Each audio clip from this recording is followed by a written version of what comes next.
What's up? Do a little dance. Make a little dance. Convenient. This week, we have an insane koi pond project, not gonna lie. As you can see, this koi pond is in need of some desperate attention. But not only is this a redo, that pond is coming all the way out to here, and it's also coming out this way. Are you ready? I'm ready. We'll see about that. The biggest challenge we had on this project was the hill. Everything that was heavy had to go down it. And then if we had too much of it, everything heavy had to go right back up. On this project, there's really no good place to pump the water, so we're pumping it uphill and then hopefully we don't get wet downhill. The problem is if we pump it that way, it goes down to the neighbor's house and then everybody gets mad and then you're like, yeah, that's not good. Hey, Oscar. What? Did you bring the church hose? Yep, it's holy. Now we've got to tear this thing apart.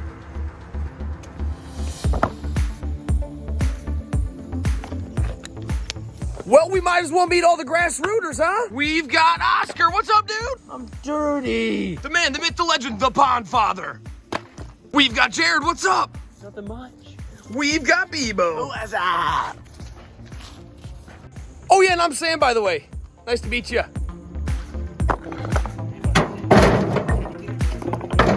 Yes, you're doing it. Good job, son.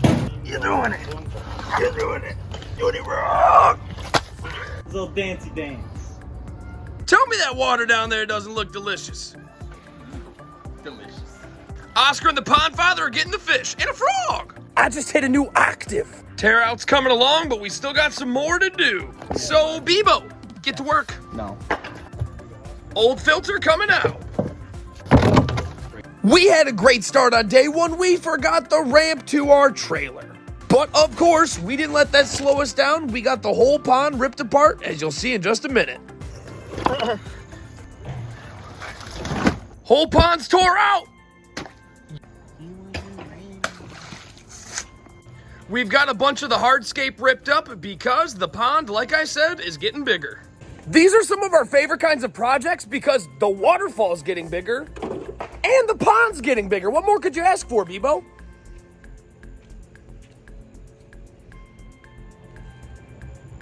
All right. We've got our pond marked out with orange paint. Now it's time to dig the pond into its new shape. Now, because of the tight space for the waterfall right up against the fence and the arborvitae, we're building another womanized timber wall. The retaining wall is being built by the pond father. We've got a giant pile of rocks. We've got the hole at least carved to shape, but not necessarily the depth. And the retaining wall's going up, and that's gonna be it for day one. Can I help you? Let me in. Oh, damn. And down. Today is an exciting day because it's day 2 here on the koi pond rebuild. The retaining wall's going.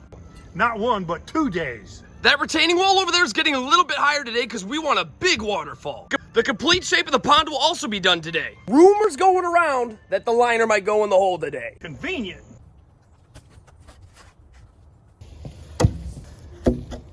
Only because we can. The pond was here. We made it bigger, which is Convenient. I was thinking better, but convenient works too. So, Brendan, what were you thinking back there? I want to eat those berries. Because the water level of this pond is going to be higher than the outside grade, building a retaining wall that's going to go up, and you're actually going to be able to sit on top of it and enjoy the fire pit. Kind of covered up, but you get it. I love digging in clay.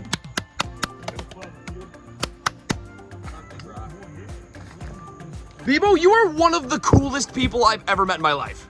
Shut up.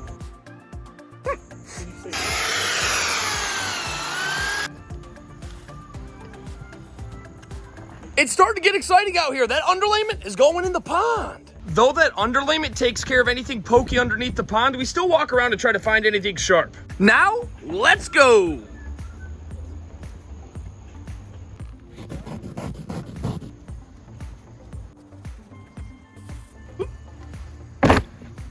It's liner time. I'd help you, but I really don't want to. Oscar, rock and roll, dude. Rocking and rolling.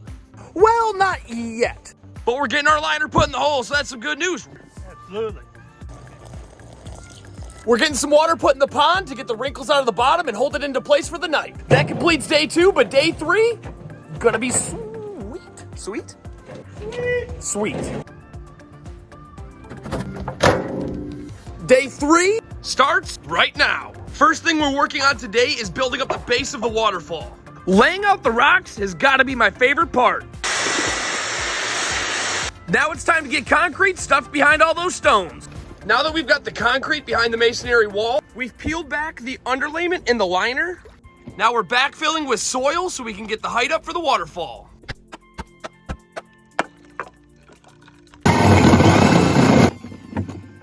Walls going up higher. Remember, we use concrete because we can't stack rocks like that without concrete. I mean, we can, but it's not gonna stay, and then you have to come back, and then you gotta fix it, right, guys back there? Wow, left me hanging. The pond father is working on the interior of the pond, and that is the edge where the seating wall is going. Where's my hammer? I don't know, but it's looking good. Thanks. He's really nice, right? Brendan and Jared are mixing up some mud. Concrete, I know people give us a hard time about calling it mud. Stop, come on, it's different strokes for different folks. We've got our main drop stone set, and underneath of our drop stone, we always put a fold under the liner for a drip guard. At least that's what we call it, right? Yeah. Kinda? Yeah. It's kind of like the thing that catches the grease under your grill. George Foreman would be proud. I'm no chef, but I don't know what the heck he's talking about. We've got Brendan digging out for the skimmer, trying to get the skimmer set into place, but Bebo's just watching. I've got to get out of here early on day 3, so day 4, the start might look like I missed. I've got to get out of here early on day 3, so day 4, it might look like I missed a couple steps, and it's because I did. Today, Pond Father's got the interior wall on that seating ledge done. Caps are going to be fit. Bebo's going to have this whole wall masonry. We're going to leave the waterfall as is until tomorrow. All right, everybody, it's day 4. Exciting. Yesterday, after I left, the Pond Father completed the seating wall. Look at that. And it works. Once again, we've got the Pond Father doing the skimmer bond, and also these skimmers are really cool because you don't need any adhesives to make a watertight bond. The way they manufactured the face of the skimmer as well as the faceplate is there's 2 ribs on the skimmer face, and there's 2 ribs on the face of the skimmer plate that form a gasket. How convenient. Meanwhile, we've got Bebo and we've got Oscar working on wing walls, which are going to be concreted together, and they're going to go up slightly vertically, but they're also going to step back to the top of that 4x6 to retain soil for this waterfall. We've got our 2-inch line buried under our concrete wall, which is going to feed that giant filter right over there. What you doing over here, Oscar? I think I'm gonna get this rock to fit. No, you won't. No, you won't. Wait a minute. What the? Rock, paper, scissors, shoot. Rock, paper, scissors, shoot. Rock, paper, scissors, shoot. Rock, paper, scissors, shoot. Whoa! Yesterday we put in the first drop stone. Now we're going for 2. We've got our second drop stone placed. It's a little bit lower than the front one, or the first one, but that's the whole point. Make it dynamic. Did you see him just aggressively step towards my phone? The Pond Father, the genius, the mastermind, if you will, is putting some round rocks to tie in to that retaining wall. Liner gets pinched between the 2 to do what? Guide the water, prevent leaks. See the fold? That fold right there is the one he's referencing. It also goes under the stone. You can see it there, and then up the other side. To channel the water, we are really working around the pond today. Oscar, you're doing a decent job. I'm just kidding, you're doing good. Starting at the waterfall here, I'm gonna give you a 360 view of what we've got done. We've got a lot of the lower levels of the interior of the pond at least laid out, and a lot of it concreted. Little blank spot there and there. Then we've got that beautiful seating wall that the Pond Father did. It's really coming along today. Pond Father spraying down the, what are you doing exactly? It's gonna get dirty tomorrow. Just cleaning up the concrete. Nice guy, really nice guy. I'm a little late to day 5. I had some banking stuff to do. Give me a break, Pond Father. Why weren't you here? While I was gone, these fine gentlemen got that filter set up there. It's all plumbed up, and now we're gonna bond the liner up there so we can start working on a waterfall. Now we're getting our pond liner attached to the waterfall liner. First, what we did is we took the pond liner coming up here, we cleaned the surface with gas, we applied primer for EPDM rubber liner, and then we use a double-sided tape. It's now stuck down to the pond liner. What we will do is peel off the backing. Right now, we are cleaning off the waterfall liner on the bottom side. We will then apply primer here, peel off the backing, fold it over, and then you have two sandwiched pieces. We've got our two liners sandwiched together, but now we're gonna put some single-sided tape to ensure that that bond doesn't leak. Gotta clean with gas once more, right on that seam on both sides, and make sure to overdo it. Did you get the clip, Bebo? I just finished up the rest of the masonry work on the interior of the pond. Except I've still got to clean my joints. That doesn't look very good, huh? Now we're just laying out some boulders behind that skimmer to create a small flower bed to soften things up, Jared. Yes, sir. And these two fine gentlemen are bringing down a ton of soil. By hand, in wheelbarrows, down a hill. So I don't know if we're going to have time to do the waterfall today, Pond Father. We might do some patio work, though. So yeah, we didn't get to the waterfall, but Monday we will be back here, and this thing is really going to take shape. Ooh, what are you guys thinking about those dance moves? Pretty, epic. Hypothetically, we should have the pond completed and running on Wednesday, unless we run into a hiccup, which would probably be this guy's fault if we run into one. Right? Me? Yeah, you're probably right. The day we got rained out, a gentleman at Meyer asked me to take his cart back in. So I did. It was downpouring, so we weren't able to get to work on this wonderful project. Bebo, you ready to rock and roll? Let's go.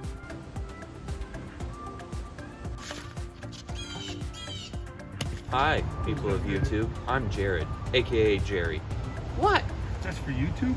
Yeah. Hi, my name is Jared, and I'm here to tell you to get to work. Okay. If you're enjoying this video thus far, if you could do me a huge favor, hit that subscribe button so you can follow along for more projects like this. Hey, Jared, today we're getting some of that waterfall done today. What you think about that? That's gonna be awesome. Awesome. Oscar's getting that retaining wall going up. That's a movie, you know. Balloons. Today we brought in some dirt over on this side of the pond, and a lot of that's gonna end up getting thrown up on the waterfall to get that built up. Bebo's working on getting the patio connected against that wall again. Then we're gonna get working on that waterfall. While we're inside of the skimmer, I'd like to show you why we use the fittings that we do. First one is a union. So this unthreads, so it's easy to take your pump off for the winter. That's gonna attach there. Between the pump and this union, we put in a check valve, and a check valve only works one way. Do you see how, here, I'll show you this way. See how it's closed here, but then you flip it over and it looks open? This way is gonna go down, so when the pump is on, it can shoot water up, but the water won't be able to go back down through. And the reason this is important, with your filter up top there, it's kind of hidden by the liner. When that's full of dirty, nasty water and you have to unplug your pump for whatever reason, or it goes bad, that dirty water cannot come back down this line and then back into the pond to make it dirty. Right? Right. Left.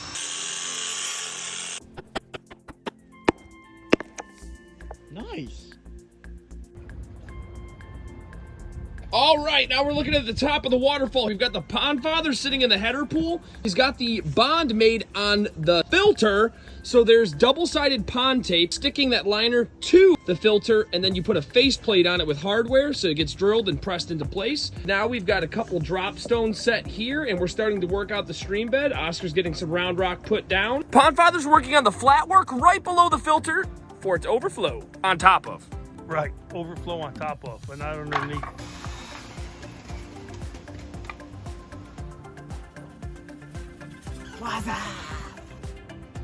You're in my way. Final day of the koi pond project, time to clean it up. Meanwhile, Jared and I had to get this retaining wall on this side of the pond to hide the liner and give him a planting bed. The pond has been power washed, now it's time to pump it out and then shot vac. And then you get to fill it. Pond father's pondering. You like it? Yeah. So what I love about working with these guys, Since the pond is clean, don't leave anything in it. No dirty boots allowed. That's the only reason you said that. This is crazy! Jared, this is crazy. It's crazy. I'm serious. I know. So on this project, we have one pump sitting down there that runs 5,000 gallons an hour, and we decided let's plug it in. And this is what it's doing. But here's the crazy part. The water level is not high enough to enter into the skimmer, so this pump can't be plugged in yet. And this one runs 6,000 gallons an hour. So this is gonna have 11,000 gallons an hour running over it tomorrow.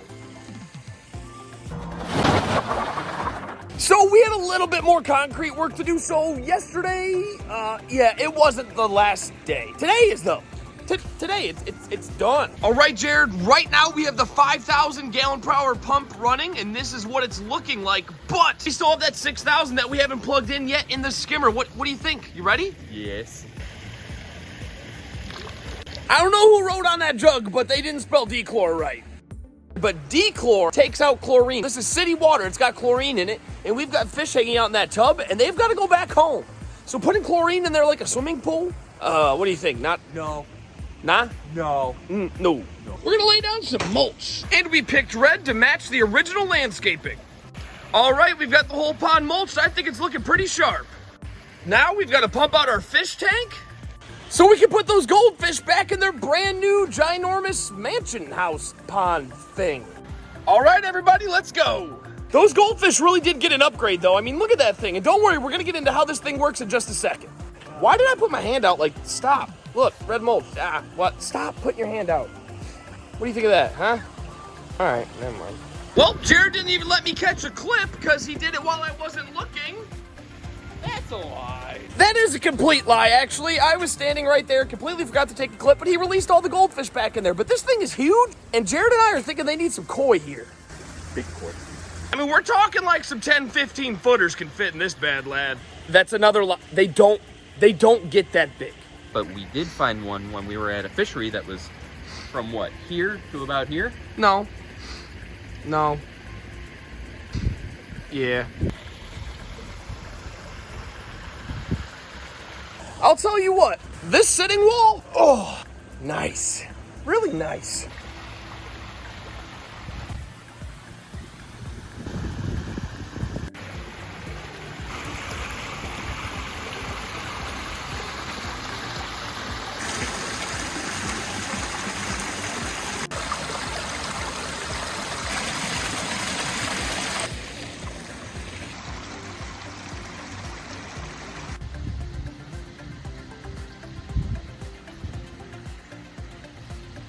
All right, everybody, our mess is cleaned up and the pond is complete, but now let's show you how it works. First thing we're gonna go over is how this skimmer works. We drop down here. This is where our water comes in. It gets pulled over that floating door, and that's skimming water off of the surface. That water then goes through this basket, which catches leaves, sticks, any floating debris. It's working right now. The water on this unit actually comes to the left and to the right. It does not go through the center. Why is this? It comes around the side, through the back, and then it gets pre-filtered through this sponge. It then gets taken up through the pump, through our tubing, underneath the ground here, underneath the landscaping, up to the filter. Let's head over there next. We'll walk around the edge of the pond here, and we're gonna go take a look at the filter. Actually, quick pit stop. Check this out. There's a valve. So as we just discussed, our skimmer's sitting over there. The plumbing comes around town, around the outside of the pond. We do have a T in the line. This is a ball valve, and what we use this for is if we ever need to drain the filter or even take a little water out of the pond while the pump's running, all we have to do is crank this valve open and it'll discharge water, but only until the bottom of that skimmer opening. From our T heading up, it then goes under our retaining wall and up to our filter. On the filter, this time around, what we've done is stacked some flatstone around the inside, so when you're viewing it from the home, it doesn't really look like there's a filter there at all. When that water's rising up through that filter, it's going through a series of sponges. Now, the sponges serve two functions. One that a lot of people think is the only reason they're there is to pick out any debris that's floating around in the water that's suspended, so it acts as a scrubber. It cleans the water. While this is true, it also serves another purpose. The beneficial bacteria actually set up shop inside of this filter. The surface area of those sponges allow a lot of area for that bacteria to thrive. The bacteria actually breaks down fish waste and helps keep that pond looking clean, clear, and healthy. Now, just a little side note, a lot of people have really crystal clear water because of something like a UV clarifier, but that doesn't mean the water's healthy. Though it may look good to you and I, that doesn't mean it's good for the fish. That's why here at Grassroots, we try to avoid algicides if we can, and also we try to keep the pH, the buffers, in the correct place, as well as salinity for string algae, and then we also add bacteria on a weekly basis to set up shop at our filter, on our liner, and plant roots wherever it can, so we can try to keep it healthy, clean, clear, and pond as organic as we possibly can. Thank you all so much for making it to the end of the video. We hope you had as good of a time watching as we did actually building this koi pond. We love our job.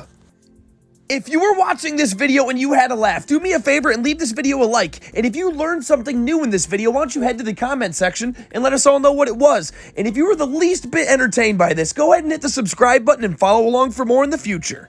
Have a great rest of your day, and we hope to catch you on the next video.